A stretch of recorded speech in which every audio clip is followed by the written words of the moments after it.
December 19, 2025 శుక్రవారం. శ్రీ విశ్వావసునామ సంవత్సరం, దక్షిణాయనం, హేమంత ఋతువు, మార్గశిర మాసం, కృష్ణపక్షం.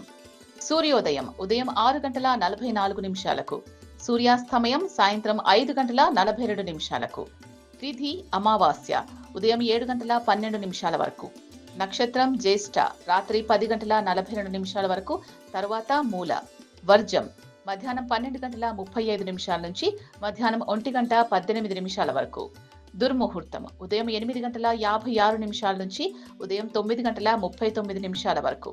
అమృత ఘడియలు మధ్యాహ్నం 1:01 నుంచి మధ్యాహ్నం 2:48 వరకు. రాహుకాలం ఉదయం 10:51 నుంచి మధ్యాహ్నం 12:13 వరకు. యమగండం మధ్యాహ్నం 2:57 నుంచి సాయంత్రం 4:19 వరకు. బ్రహ్మముహూర్తం తెల్లవారుజామున 5:07 నుంచి తెల్లవారుజామున 5:55 వరకు. లోకాః సమస్త సుఖినో భవంతు. సర్వే జనాః సుఖినో భవంతు.